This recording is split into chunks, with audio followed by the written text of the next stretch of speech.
Let's go. I'm never going to have a better call than this. Hello. Oh my gosh, I got You're good. You cannot be a pushover. Nobody is going to respect you. We got to get going on that. Be comfortable when you're sick, stats creep. You're also stunting your life. I don't know if that was helpful. This is Work Like a Girl. I'm Erika Nardini. This is our call-in show where we dispense all sorts of advice to women and all sorts of people who want to get ahead in their career. Abby? Yes, I'm here. Abby, what the fuck is going on at work? Oh my gosh. Thank you for asking. Abby. I know. Right, so for people who don't live, tough for me. Yeah. So for people who don't live in our DMs, give the cliff notes on the situation. Sure. So I recently shared with my team that I am expecting. I'm taking, obviously, maternity leave, and my team was pretty shocked.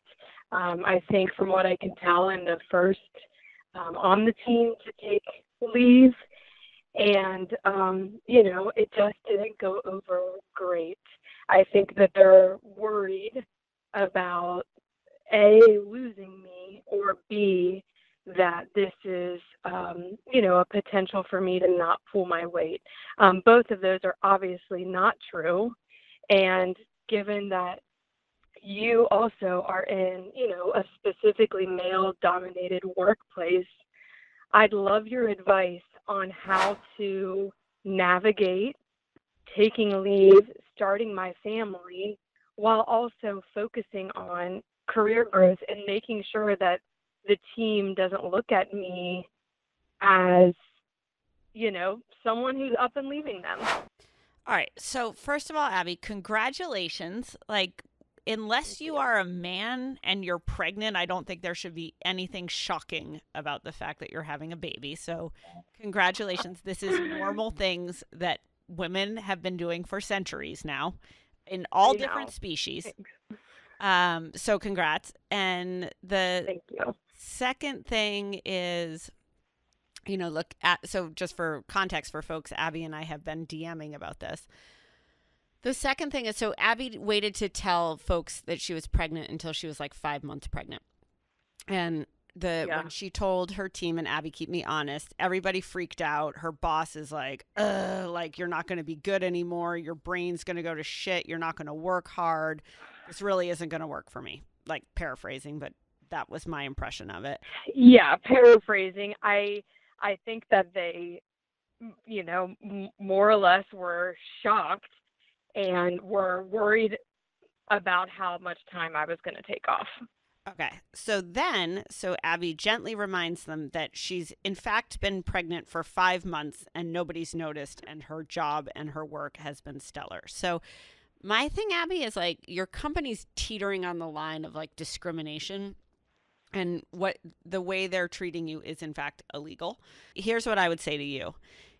One is you can have a baby, you can have 50 babies, you can have a family, you can have a wife, you can have a husband, you can have whatever you want in your life outside of work, and you can still be great at work, and you will still be great at work. So don't let anybody feel that you have more to prove because your biology is working, right? That's basically what's happening here.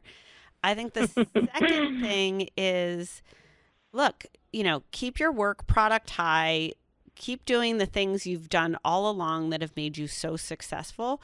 But when it comes time to have your baby, take your maternity leave, take the time off. You're never going to get that time back in your life. And this is a special moment that is yours and yours alone. It's for you, and it's for your family, and it's for your child. And if your company cannot support you as a whole person, then that company just does not deserve you, and you shouldn't be at that company. Thanks. I really appreciate that. And yeah, I'm going to focus on overall growth and making sure I stick to what I'm good at. And I appreciate your advice on taking the leave and coming back better. Yeah, you don't even need to come back better though, Abby. You're great now. Honestly, Abby, I would go get another job, but you have your baby, go enjoy it, and then don't let anyone make you feel small. Thank you. I appreciate you. Okay, appreciate you. Good luck. Keep me posted, okay? Hello? Hello. What's your name? My name is Sierra. Sierra, what is going on with you? Hi. So I recently confronted, I work for an extremely large company. I work in a very male-dominated field. I work in a very male-dominated company. I recently, or not recently, for the first 2 years at my company, I was, beaten and battered, and I suffered a lot of harassment for being a young female in my field.